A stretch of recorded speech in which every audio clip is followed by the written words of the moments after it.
pass it over to you. So welcome. Thank you, Lauren. Good morning, everybody. Thank you for that warm introduction. OSHA, well, I'll never forget a call on a beautiful Saturday morning a couple years ago in the fall. Justin, this is Bob. I don't know how to say this, but John is dead. I listened quietly to a voice that was pretty choked up with tears, someone that I knew to be very strong, but he couldn't find any further words of expression or explanation. I cleared my own throat, being shocked by the news of a man that I had known, not extremely well, but that I had known for years, and asked, what happened? I just can't believe it, Bob said. John was like family. Not only was he our longest time employee here with us since the very beginning, but he was loved by my whole family, by everybody in our organization. How can I explain this to his poor wife, Susan? He was a man that would give the shirt off his back to anyone, especially a fellow teammate, and in an instant, we lost him. I asked how it happened. He said, well, we were working on a job site that required access to portions of a 3-story building, the facade. Company had procured a bucket lift to access those dangerous areas, and John had been working on site with the bucket lift and a crew for weeks, no issues. But John had formed a really good relationship with the property owner, and the property owner wanted to get the job done early, and John was willing to oblige. So he decided to work on a Saturday in an effort to do that for the owner. Since it wasn't a scheduled work day, no one else was there to observe it. No one except the homeowner, unfortunately. And unbeknownst to Bob and the rest of his team, John had been having difficulty positioning the bucket lift close enough to the building in certain places to do the work himself, what was normally at least a 2-person job in the lift, he was trying to do himself. Poor homeowner watched John fall to his death right before his very eyes. Bob said, I don't understand. I don't know what to do, Justin. I'm worried about losing our company over this. I'm worried OSHA will shut us down or fine us into oblivion. I'm so shaken, I don't know what to do next. Now, in the minutes that followed, we learned about John's final mistake. He stopped using the bucket lift and positioned a series of ladders, all precariously balanced with no fall protection. And moments later, he would meet his tragic end. Death, while certainly tragic, does have a way of refreshing our memories about loved ones. And what I learned that day and over the weeks and months that followed was that John would forever be remembered as the comedic glue that bonded everybody together. He was the consummate jokester. Things like, did you hear that amazing story about the blind construction worker? John would ask. He picked up a hammer and saw. Okay, moderately funny. But as John would tell it, he was also an avid hunter. One Thanksgiving, he called his boss, Bob, and said, I just shot my first turkey. It was huge. It was great. But sure scared the heck out of everybody in the Publix freezer section, though. Each of you probably have somebody like this in your company, a jokester, somebody who might bend the rules a little bit. Maybe you let it slide because of their personality, or maybe other employees let it slide and you don't know because they like that person too. Change the names and Bob's story could be yours. While the tragedy of a job site accident can certainly strike, you can avoid the double tragedy of a crushing blow delivered by OSHA. In the round-the-clock hours for days after the accident and later in the weeks that ensued, we dug into Bob's training and safety records. We developed carefully scripted messaging. We documented training activities that occurred which had never previously been documented. We documented personnel files with disciplinary action that had been taken, but that was never previously documented. In other words, we got all Bob's ducks in a row before the OSHA investigation commenced in earnest, and they commenced fast. That carefully scripted documentation and messaging, and through the numerous job site and home office meetings that followed, together with the strategy that was crafted, prevented Bob and his company from suffering the double tragedy. In the end, Bob's company did not lose a fight with OSHA and was found not responsible for the job site death. It couldn't make me any happier on a personal level to say that in the years since, the company has learned, it's healed, and they continue every day to build their American dream, just as we all build ours. Today's seminar isn't about fall protection or the specific facets of a particular training program, or even multiple things. There are plenty of other seminars on fall protection, confined space training, and things that you've probably sat through before many times, or your employees have. Today is really about how to create and document a culture of safety, how to implement best practices, and how to set your organization up for success against OSHA when your job site accident occurs. Because we have such a small group, I definitely encourage all of you to unmute and certainly share video if you're comfortable with that. And I welcome your interaction. After all, this is for you. So the more opportunity we have to interact during the seminar, the more questions that you ask, the more that I can customize the education for you. So let's kind of start with what people are saying about OSHA. We'll start with the nice things. So I pulled this out of a PBS article that was written by an economist. As you can see from the highlighted sections, divergingly opposite views, right? Some people say OSHA is way too big, it's way too unwieldy, it's expensive, it's company crushing. And then you have the polar opposite that says, we need more of that. We need more inspectors. OSHA needs a bigger budget. Many of you probably saw last year, I believe it was Tampa Bay Times ran an article, the title of which was something like, you know, where is OSHA in reference to COVID-19 protocol enforcement? You know, basically trying to add a whole new program, if you will, on top of what businesses were already struggling with. I think the article is interesting. I think the phrases are interesting. I'm more of a picture guy. So this is how I feel about OSHA. Yes, I did draw it. No, I am not an artist. I think OSHA has gotten way too big. You know, we're most definitely in this world today. And it's a really tough place to live as a contractor for reasons you probably already know, and you're going to hear some more of them today. But where did this all start? It started really before it was passed. It started with World War II. So as part of the World War II war effort, manufacturing ramped up to heights that we had never seen. And in the effort to win the war and defeat Hitler, corners were cut. And that was okay.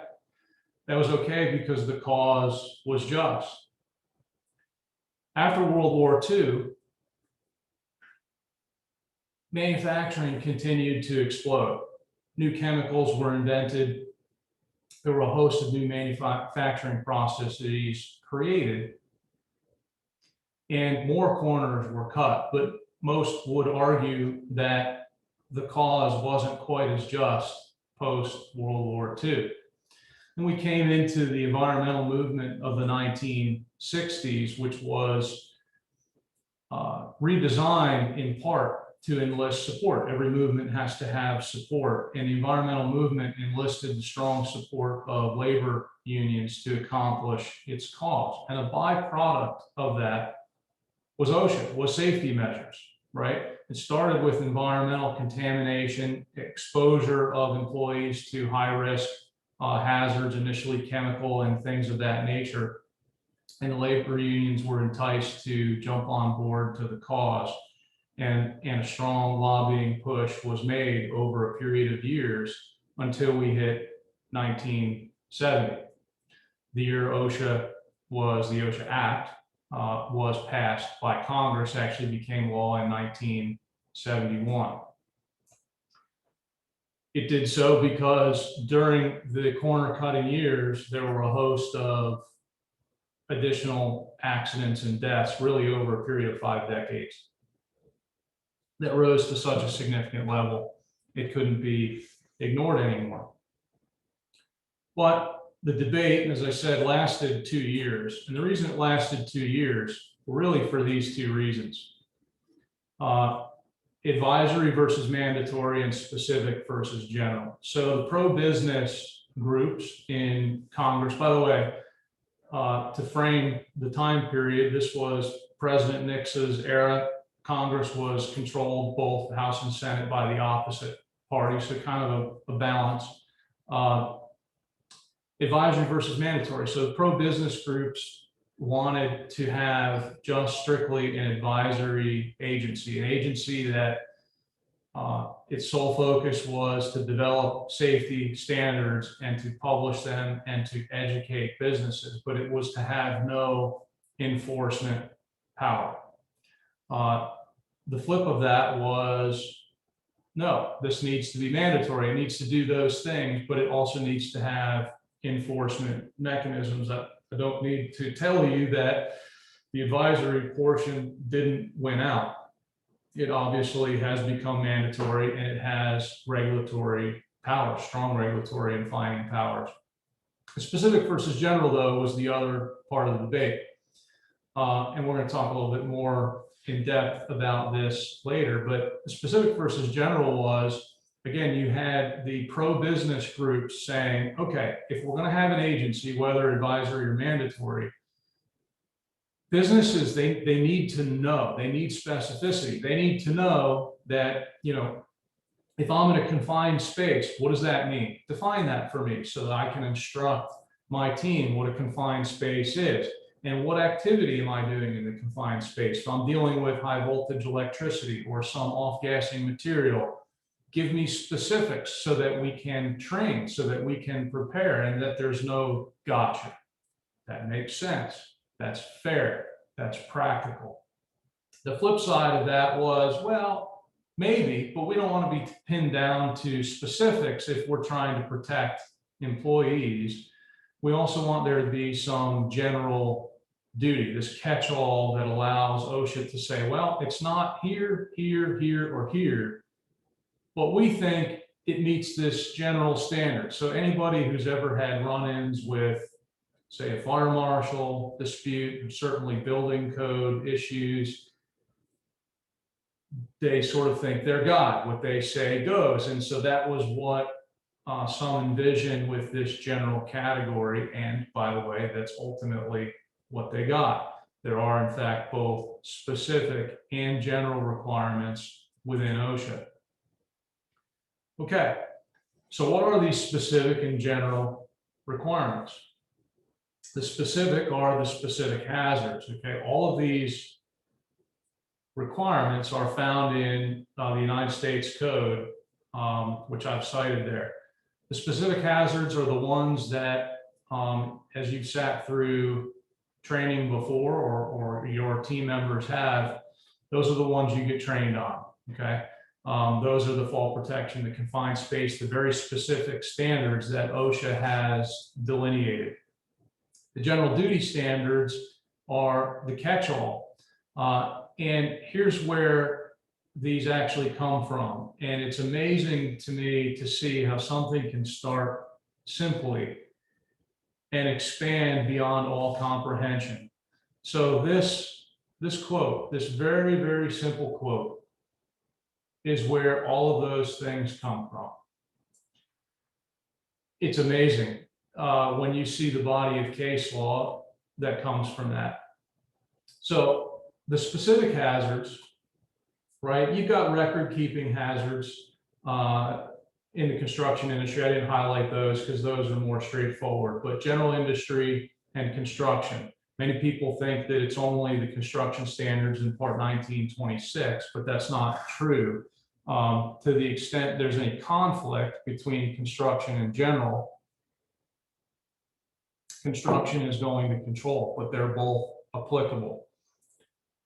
These are, this is the index of the construction standards. So if you actually break this down, these are the pieces that you've had training on before, and they're each extremely voluminous, running into the many, many thousands of pages. And then OSHA also issues what they call letters of interpretation in response to inquiries based on certain facts. And all of those are also binding. So there's just a massive amount of material that contractors are responsible for knowing and responsible for training on. That's just the specific. We're not going to spend a lot of time on the specific because, again, this is what most OSHA seminars cover. But consistent with my promise for this to be interactive, I've got a question for you. So I think it's always helpful to kind of look at what OSHA is actually doing. These are the top 9 most frequently cited specific standards as far as violations go. I'd love to have some suggestions on what we think the #1 most frequent standard is. Bobby, what are your thoughts? Well, the ones I would have said are already up there. I am a building and fire inspector, by the way. I don't have a God complex. That's what we do. Although I've seen many guys who do have God complexes, you're correct there. I would have said the fall protection was probably the #1. So I guess I missed it. You're right. You're right. I think, I think consistent with Lauren's comment earlier about how, it came down from Florida home builders that OSHA is getting more vigorous with enforcement. But one thing you come to find about me is I don't bite my tongue. I wear who I am on my sleeve, and I'm not a fan of big government. And a lot of big government is all about the money. So I like to follow the money. I think it's illustrative to see that you have on an annual basis over $39 million in penalties assessed just for fall protection violations. And you can see how these things break out. It's just amazing. By the way, OSHA's annual budget is just over $500 million. So much for a small agency as it was originally promised to be. And I think last year it got a budget increase of just over $100 million, just, pennies. So it's got some tremendous, tremendous power. So let's talk about the general duty. What is it and where does it come from? Oops, sorry. Let me start with that. So again, I think start with the beginning. This is where it comes from. And I want to highlight a few things because these are some of the most important parts. Okay, shall furnish to employees a place of employment free from, come on, man, recognized hazards causing or likely to cause death or serious physical harm. Those words are the key to all of it. Sounds simple enough, but what the heck does it actually mean? It sounds on the face of it like you're pretty much in deep trouble if somebody gets injured, but that is not necessarily the case. So let's dig into what it means a little bit more. Okay, what it means, or what it doesn't mean, perhaps to state it better, is that contractors are not legal guarantors of safety. This is a concept in the law called respondeat superior, which means is a really fancy phrase for meaning you're not legal guarantors of safety. Okay, you have to have training programs. You have to try to recognize known hazards. But if an employee ignores training, or if an employee does something or encounters something that could not have been anticipated at all, you're not the legal guarantor of their safety. And that's really important because that is ultimately one of the primary defenses that an employer has available to it when a job site accident occurs. Now, I mentioned a responsibility to recognize hazards. So you do have a responsibility. You are charged with a responsibility to recognize hazards. You are not charged with the responsibility to have a glass ball with perfect forward vision and to anticipate every unanticipated hazard. Now, you're contractors, right? So you are on a high duty to know what many of these hazards are, because these are things that you encounter every single day. So you can't say, for example, in defense, well, look, yeah, well, I know we do, we're working regularly over 14 feet in height, but we've never had this particular problem before, so it wasn't something that we could anticipate. That's not going to fly. And we're going to get into some specific examples later where you can kind of think through those based on what you've learned and see some of the demarcation points. But this is really important. Importantly also is who has a responsibility to recognize, right? So a company it's a fictional entity full of people that do work for it every single day. Supervisors are responsible for recognizing. If the supervisor should have recognized, or superintendent, right, someone with some level of on-site managerial authority. So in other words, if you're the safety officer for your company, or you're an executive, if you're the COO, as a number of you are, you can't say, hey, I wasn't on the job site, I didn't see it, I didn't know, I didn't hear it, nobody reported it to me, so it's not a recognized hazard. OSHA will look to the folks with supervisory and or management responsibility on the job site, and they're going to say, what did they recognize, or what should they have recognized? And that knowledge or lack of knowledge is going to be imputed to the company. The company will be deemed to have recognized or known whatever that person recognized or should have known. The other thing that a company has to do, and the only thing it has to do, is use feasible measures to prevent accidents. Feasible measures involves training, right? So there's got to be training. That's a feasible measure. We're going to talk a little bit more about training in a bit.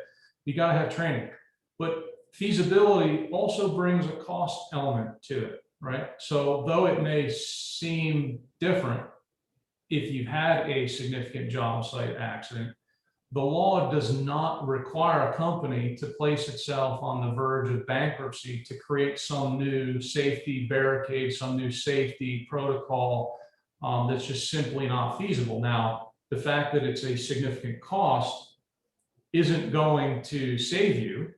It's got to be so overbearing, so overwhelming that it's not practical. Or, it may be a measure that isn't practical to move around. So let's say it's a physical barricade requirement. And given the nature of the space and the activities that you had to perform, it's simply not feasible to have that particular barricade that's specified in, say, a specific hazard. Or that after the fact, OSHA has said, well, there's no specific hazard requirement, but under the general duty requirement, I envisioned that you should have done X. Like, well, we did Y. And we thought that was safe, it was feasible, we trained on it, and OSHA says, well, no, X would have been better, says me. It only has to be a feasible measure. So what do we need to know about violations and ultimately avoiding them? A couple of things. First, you've got a number of different types of violations or categorizations. All right. One is willful. The super majority of companies are never going to live in this zone for the reason that you can see on the screen. It has to be a purposeful disregard. And I put in parentheses legal because that's a legal term of art. There's lots of case law interpreting what that means, but essentially you don't care. You don't care if your employees get injured or die, and there is evidence that you don't care. It doesn't just have to be an email or a meeting where you say that. It can be a pattern in practice where you've shown that level of purposeful disregard or plain indifference to safety. But most companies are not living in that zone. Now, I had a mentor many years ago who used the phrase, I'm sure he didn't coin it, but it was bad facts make bad law. So if you have a job site death, OSHA is going to look at whether it can put you in that willful box because it gets bigger penalties. It gets more money. It gets more statistics, if you will. And that is important to a governmental or regulatory agency. They have to do that. They have to meet certain metrics. Where you're most likely to live is in non-willful. And in non-willful, okay, you've got serious and other than serious violations. What is a serious violation? Again, we've got to have a little terminology, and I'm going to highlight the words here that are most important. So a serious violation, substantial probability. Substantial probability, okay? That means, say, 65% for those that are in odds, 65 to 70%. It's not 50, 51%. Okay, so you got to have a substantial probability of death or serious physical harm. Now, serious is important. Why? Because you can debate over whether it was likely that the injury would be serious or other than serious. And this is important for a number of reasons. One, serious violations trigger bigger penalties. They trigger less flexibility in OSHA based on its internal operating standards, which, by the way, are published, right? So there's, in addition to all of the OSHA hazard training materials, the letters of interpretation, the case law, OSHA actually has manuals for its field inspectors, for other department heads, and so forth. So it's kind of the secret playbook that's not so secret. It runs into the many thousands of pages, but it gives one a glimpse into what's going on behind the scenes. And when you have a serious violation, OSHA's flexibility under those standards to reach resolution, and we'll talk about resolution in a little bit, diminishes rapidly. The other reason serious is very important is for anybody that is ever engaged in any type of public project, okay, governmental, or even certain large private projects. A serious violation may need to be disclosed as part of a bid package or pre-qualification, and you may be disallowed as a potential vendor or contractor.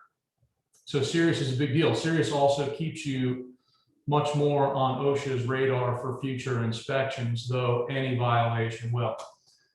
So found my pointer here. Was it a serious likelihood to engage in death or serious physical harm?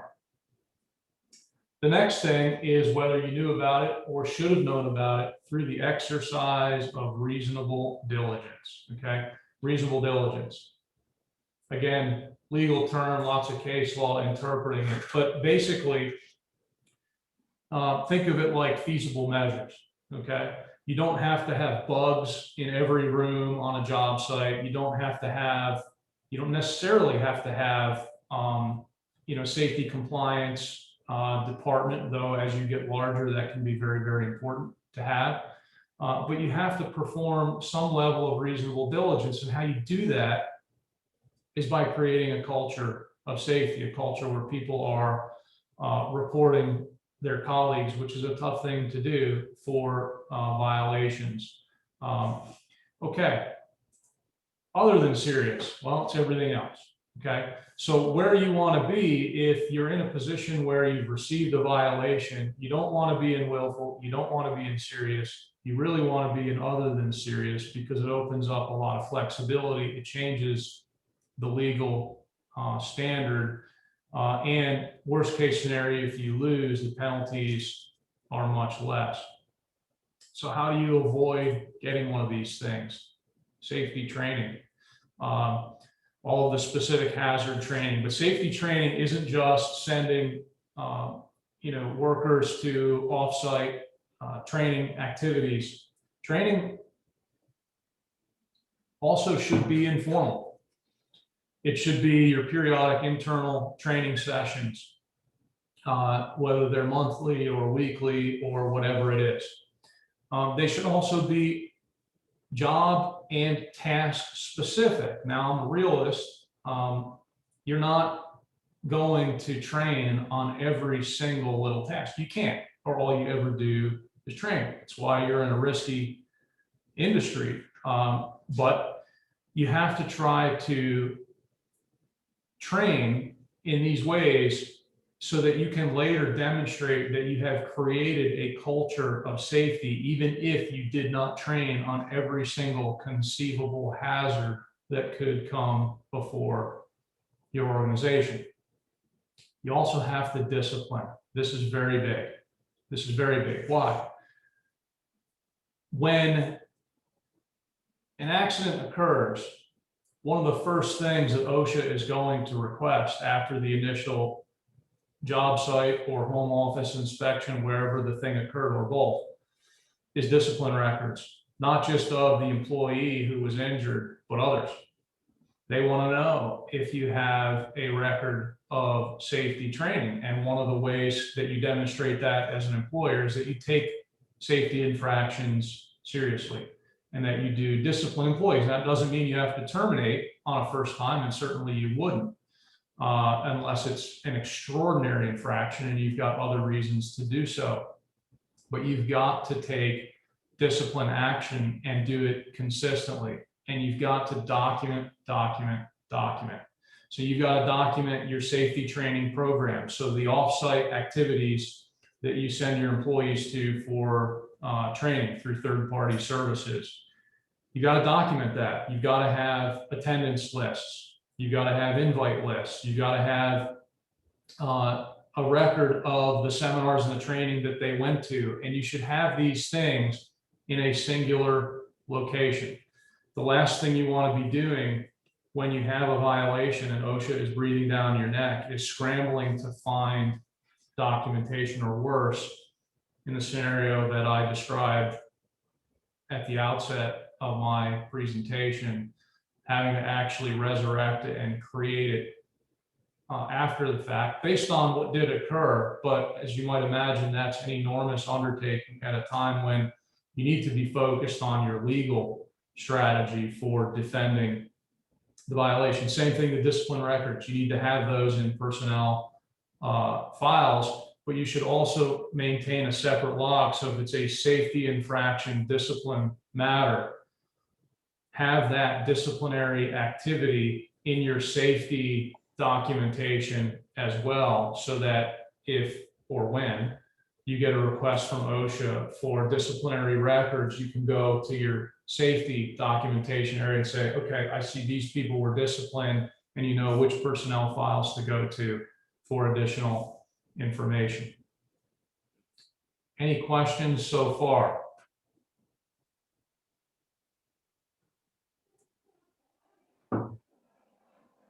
All right. So you have a job site accident or a home office accident. What do you do next? The first thing you need to do is triage, okay? And I'm not talking about the medical triage. That's sort of a no-brainer. I'm talking about what the company needs to do to protect itself. The first element of the triage is interview. Interview everybody. If the injured employee is well enough, interview that person immediately. Interview anyone who observed the accident. Interview that person's supervisor. Interview the customer who was on the site, or a subcontractor who watched what happened, or the general contractor, or the building interview everybody that may have seen the incident. And then, consistent with my earlier admonition, document, document, document. So interview it and then document it in your records immediately after, while everything is fresh. I have seen too many instances where those interviews were not conducted by the employer promptly. OSHA will conduct them. OSHA will get to them faster if you don't make it a priority. OSHA is looking for a violation and looking for the facts to prove a violation. It knows more than the employee does, and it knows how to lead the employee into stating every single fact in a manner that will allow OSHA to prove a violation occurred. So you have to beat OSHA to the punch. You have to find out the facts. I've seen scenarios where OSHA got there first to the interview. It got its facts. It doesn't reveal in the initial phases the contents of its interview. So you're blind to that. You get that knowledge later. We then interview the employee and other witnesses. We get a story that is very compelling as far as the company's defense. We present that information to OSHA, and guess what OSHA says?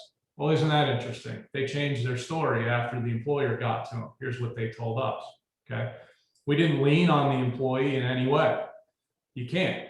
But we also didn't press the employee to say things that would consist of a violation, whereas OSHA's folks are trained to do that. It is effectively in the manuals.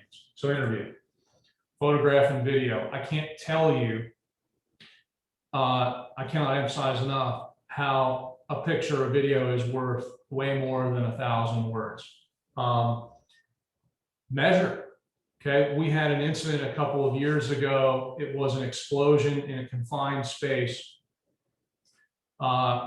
And the individual that was injured was a third party and an employee. They were injured, they were burned pretty badly. They lived. And the space required ventilation. The space was ventilated. Fans were used. OSHA said, you didn't meet the requirements that we think you needed to meet under the NFPA. Here's what we think you needed to do. We pointed out that there was flexibility within the standard, and contractor went a different way, and we think that was sufficient. And the problem we had was nobody had photographs or video of the scene as it was the day of the accident, or even after the accident. There were no measurements. So how could we show that the ventilation was sufficient? Was the fan big enough to ventilate the space? How far was the fan placed away from the confined space? We had none of those things. Those would have been a gold mine to have. So you got to photograph and video. And again, as I said, document, document, document. Part of that documentation should be what I call a triage memo. Okay. So that memo is kind of weaving all of these facts together, because ultimately, whether you choose to defend a citation yourself or you involve counsel, these facts are going to have to be obtained by counsel extremely fast. And the faster you can start putting those together in advance of reaching out to your attorney, the better. So as I said, start gathering the training records that you've been documenting. Start gathering the disciplinary records that you've been gathering. Start gathering as much as you can. And again, if you've been doing these things that we're recommending all along, you'll be in a much better position when the citation comes. Okay, so citation. These are called a citation and notification of penalty. And I have to try to show you what, whoops. I'm sorry. Let me pull that back up again.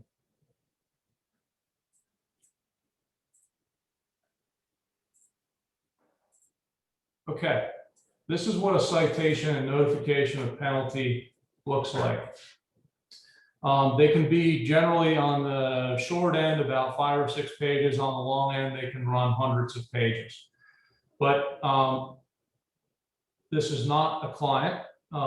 This is something that I pulled off of OSHA materials, just to give you an example.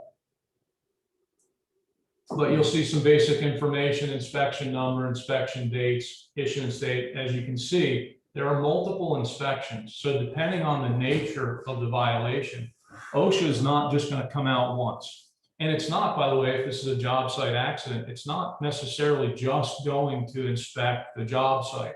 It's going to come to your home office, not just for meetings, but also if you've got a shop there, it's going to be in and it's going to be looking around for other potential violations to add to the mix, because the initial injury opened that door.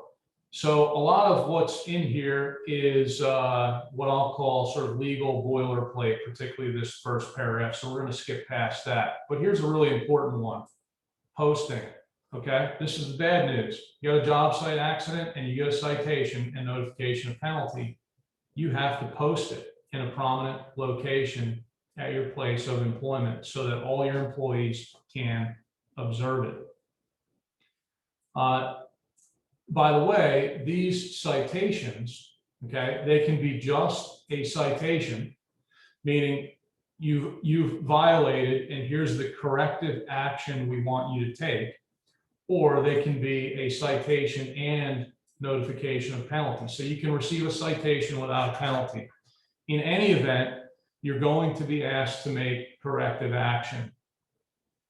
And it will generally specify the nature of the corrective action. So I'm going to decrease this for a moment.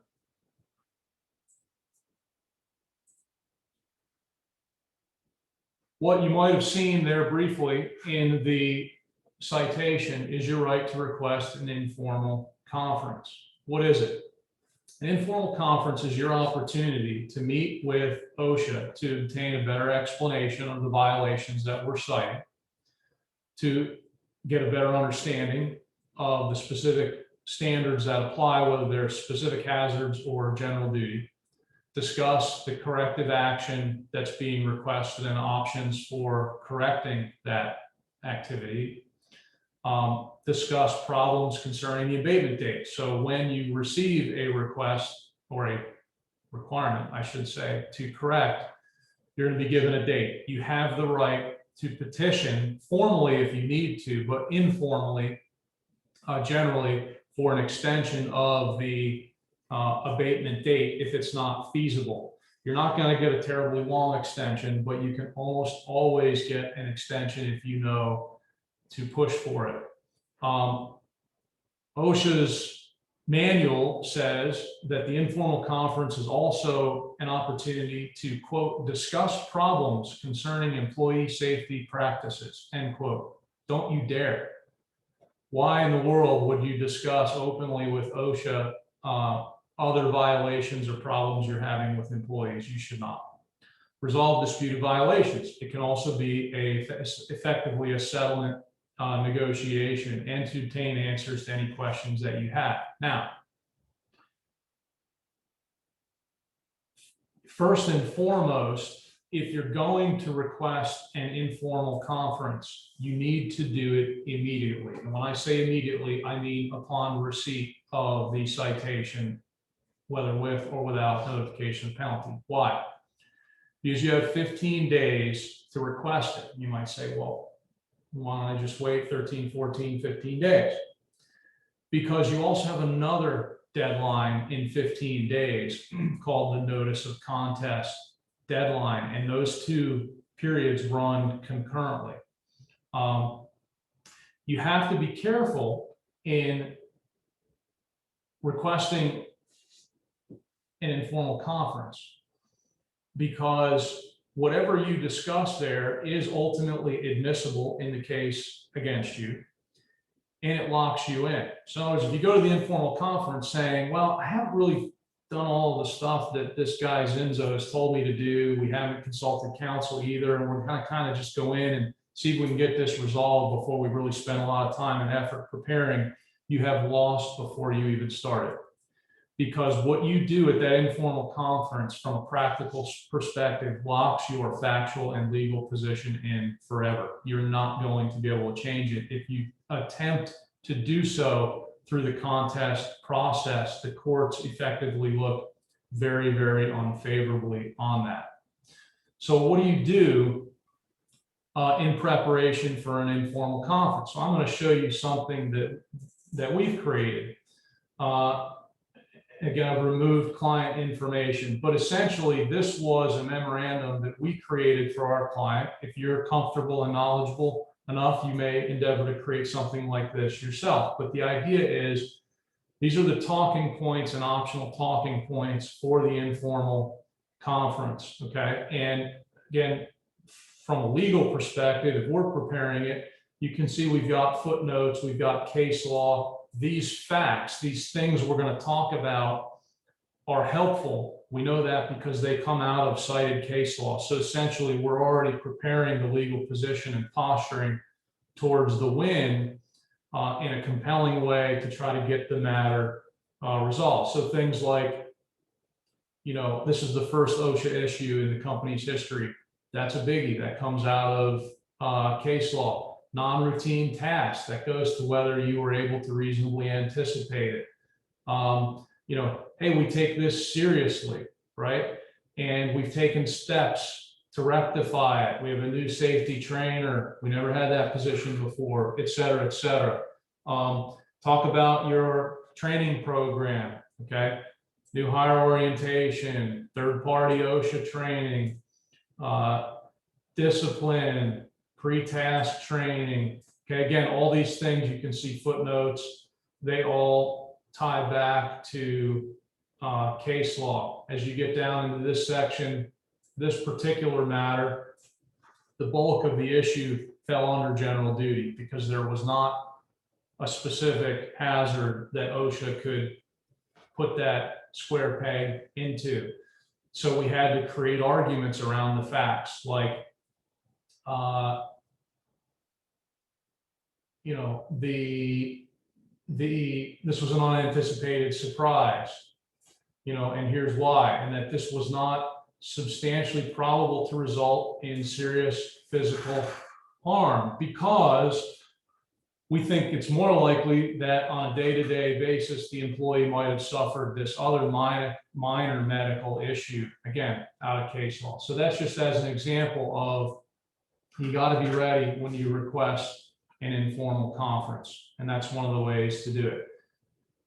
So I mentioned notice of contest. Notice of contest has to be delivered, not mailed, not served, but delivered, physically delivered. Now you can deliver it via mail or something like that, but it has to be received by OSHA within 15 days of the citation. Okay, so a lot of times the informal conference, it occurs within the first 15 days, but you don't know if you've got a resolution oftentimes within 15 days. So you have to presume that you may have to contest and you may have to contest even before you know whether you've got a settlement. The good news is the notice of contest is a very simple document. I'm going to show you what that looks like. That's it. Okay. Basically, you indicate that you're contesting the citation. You provide the information on it, and then you have to indicate, are you contesting the violations, or just the penalties, or just the abatement dates, or some combination of those things. Okay. That's it. Do not provide explanation. Do not provide legal position. Do not provide anything else. But this is a very simple template, and it's all you need to do as long as it's timely delivered and received to initiate a contest. Okay. Before we get to that, so what is a contest proceeding? Well, a contest proceeding is a formal legal proceeding. OSHA will assign legal counsel from its department, and ultimately the case will proceed under certain rules of procedure applicable to OSHA disputes before what's called an administrative law judge. It's a judge, but it's a judge that specializes in OSHA disputes, most specifically, though sometimes other things. So the good news is the decision maker is a subject matter expert. The bad news is the decision maker is a subject matter expert.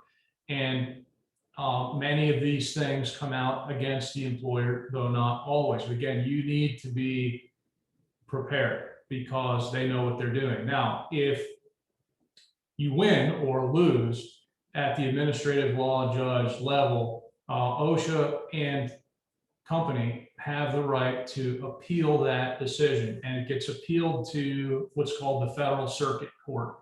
So we would be in Florida, we'd be talking about the 11th Circuit Court of Appeals. It would go before a panel of 3 appellate justices. An appellate proceeding is different than an administrative law judge proceeding. Administrative law judge proceeding, you have a trial, you have live witnesses who testify, the judge hears them live, renders a decision, issues a written opinion with all the findings of fact and conclusion of law. Appellate court, you don't get to re-argue the facts. You don't get live witnesses. You're confined to the record from the proceeding below, and you're just arguing legal points. I mentioned earlier that you have the ability to petition for a modification of the abatement date. If you do that, you have to show a good faith effort to comply by the date and that you couldn't.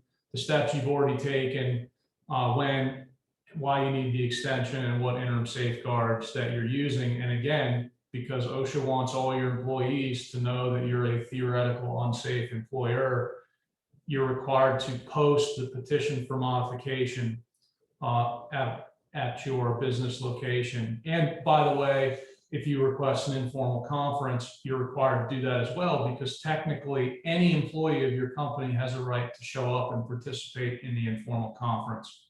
Other than in labor union states, that's pretty rare that anyone will actually show, however. All right, so let's kind of test our knowledge. Before we do that, I'll open up the floor to any questions at this point. Hey, Justin, it looks like Lewis had a question if there's a specific safety training program that you recommend. If not, then that question also goes out to the group. There is not. There are many great safety training programs out there. So I don't recommend a particular one over another. The point is simply that you have those programs and make sure they're tailored to the hazards that your employees are going to face. Thank you. Any other questions before we get into some fact patterns? Okay, so a little bit of a game here. I've got a few different... Hey, Justin, sorry, really quick. I'm going to step away for just a minute, but I should be back in about 2 minutes while you wrap that up. Okay, no worries. Okay, cool. Thanks. So be thinking of who you believe wins and why, okay? Contractor or OSHA as we go through these things. as I wrap each fact pattern, I'm going to open the floor. Just speak up. We don't have too many people, so anybody who wants to share their thoughts, please do so. All right. So this is the Intercontinental Terminals case, okay? General contractor was the one that was found by OSHA after inspection to be in violation. So it's a petrochemical and refining company. There was a butadiene spill in a confined space. Essentially, it's a gaseous material for anybody who doesn't know. The lines carrying the butadiene were not sufficiently purged of the butadiene material, which is flammable. And there was an ignition source inside of this confined space. When I say confined space, as you can see, it was a cherry picker inside the confined space. So we're not talking about a 10 by 10 by 10 box. Nonetheless, it was a confined space. Given what we're talking about, you can imagine there was an explosion. There was no continuous gas monitoring performed by the company. And basically what they were doing is they were removing lines. They were removing some of these lines, gas lines in the confined space. First, they had to remove certain valves. All right, so they marked the valves with paint so that the employees would know which ones to remove and which ones not to remove. But there was nothing that specified the order of removing those valves. Some other facts: the OSHA officer who found the contractor in violation had never actually personally purged butadiene lines before. He also had not personally inspected the job site, instead relying on inspections of others within his office, other third parties, evidence, etc. At the administrative law judge proceeding, the OSHA officer testified that he knew there was a dangerous condition present, and therefore the contractor should have, because of the results, there was an explosion, right? So that was his point, is, hey, the contractor should have reasonably known there would be an accident because there was an accident. That was the entirety of his offering on that. Maybe that's compelling, maybe not. Contractor did have a training program. It had manuals, recurring meetings, job site meetings, and had disciplined employees for violations. All right, so I open it up. Contractor or OSHA? Who thinks contractor won? Nobody brave enough to say that. Does that mean the rest of you are for OSHA? For OSHA, it's Bob McKinney. Not for OSHA, but at this point, I would say OSHA. Okay. Yeah. And these are a tough call. There's no, I mean, ultimately there's a right and wrong answer, but only because ultimately the administrative law judge issued a decision. It went up to the Court of Appeals and it issued a decision, but it's a really close call. So here's what the court had to say. First of all, you need expert testimony, but the court doesn't necessarily have to accept it. The court, as what they call the trier of fact, the judge has the right to say, okay, well, this guy, this supposed OSHA expert from OSHA, you know, I have the right to decide whether I believe that guy. And here's what the judge said about that guy. His responses were shallow and unjustified. He simply said there was an accident, therefore sort of he reversed engineered it. Because there was an accident, you should have known. Most importantly, the judge said this guy's never actually performed any of the operations that he said should have been performed, i.e. ordering the removal of the valves, removing the ignition source, all of these kinds of things. So how could he possibly know?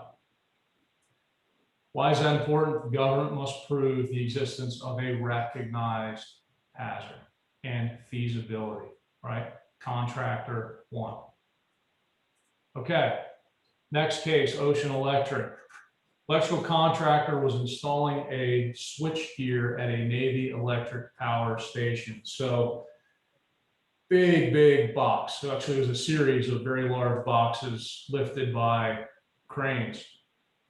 Employee died, death by electrocution. There was a pre-job inspection and a safety plan, written safety plan. The two people involved were an experienced journeyman electrician and an apprentice electrician. The foreman of the site, who was the experienced journeyman, removed the ground bus bar from the switchgear, which is fine, but he neglected to close the door. That was not part of the original safety plan. There was no barricade in front of this switchgear. As the unit was being lowered by the crane, the foreman ordered workers to kind of stabilize it and grab the slack in the cables. And one of the workers, the younger, reached in accidentally, touching the energized bus bar, and was electrocuted to death. OSHA cited for failure to provide a barrier, right? So you close, there's a door, you should have closed the door, that's a barrier, or you should have had some other physical barricade as you were lowering this thing. The foreman undoubtedly violated the company's safety rule. The wins, contractor or OSHA? Any guesses on this one?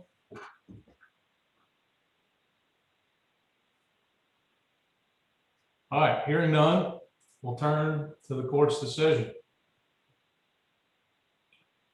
Okay, so here's what the company said. You'll remember this from, or the court said, you'll remember this from an earlier portion of the seminar today, that the company cannot escape all responsibility for the acts of its supervisors, i.e. the foreman. Remember, those things are imputed to the company itself. The court then said, but if a violation isn't reasonably foreseeable, then it's not a violation.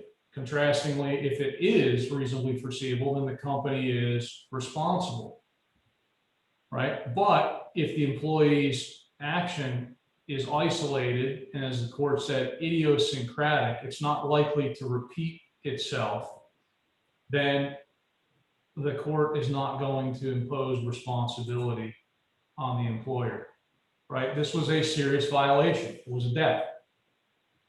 And there was a specific hazard. They were also cited, by the way, for general hazard violations. As the court said, you can't be found guilty of a serious violation unless the company could have, with the exercise of reasonable diligence, known of the presence of the violation.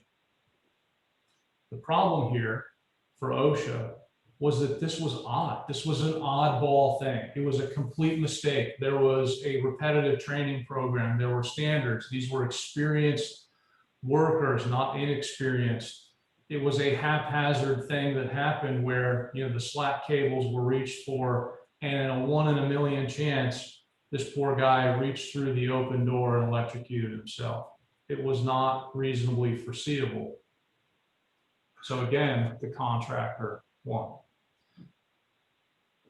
The primary takeaways here are that just because there's an accident does not mean the company is necessarily responsible for an OSHA violation. By the way, as an aside, when you are thinking through these issues, and geez, I just want to get rid of this OSHA dispute, I want to settle it, you may have other claims in the civil arena that come forward. Now, you've got employees and workers' compensation, those are going to be covered by work comp, but what if the accident also injured a third party, which often occurs depending on the nature of it. And if you don't contest the OSHA citation, that's going to be evidence piece 1 in the civil lawsuit against your organization. So all of these things interconnect. So the takeaway is you got to train, you've got to discipline, and you've got to document. And when an accident occurs, you have to triage immediately. You have to begin the witness interview process. You have to take the photographs, the video, take measurements, things that are going to be necessary. Opportunities will be gone if you don't do these things immediately. Prepare. I attended a seminar workshop, speech, whatever you want to call it, with a number of leadership speakers years ago, one of which was Rudy Giuliani. And his whole talk was about relentless preparation, as he called it. And that's what you've got to do, because these things are going to happen really fast from an OSHA perspective, and you've got to be ready to deal with them very, very quickly. And having documented all along, you're going to be in a much better position to win, either with eliminating the citation altogether, reducing the penalty, eliminating it, making it go from a serious to other than serious, or some other combination. With that, I think we're at about my time. Lauren, do we have any time for questions? Yeah, absolutely. If anybody has any questions, feel free to unmute and speak up, or use the chat feature, whatever you're most comfortable with. But while those are coming in, or people are thinking about them, I just want to thank you, Justin, for your time this morning. I thought it was interesting, and we appreciate your expertise on this subject for sure. Again, this was recorded, so once it's processed, I'll upload it to YouTube and email this out to everybody that participated. And of course, Justin, I'll send that to your crew as well. Any questions? No, ma'am. Okay, before we wrap, I just want to do two things. One, to provide you with my phone number and email address in case a question comes to you about today's seminar sometime after today. Feel free to reach out to me directly. I'll be happy to discuss that with you. My phone number is 727-787-3121. And email address is J as in Justin, last name Zinzow, Z as in zebra, I-N, Z as in zebra, O-W, just like you see on the screen. J Zinzow at zinzowlaw.com.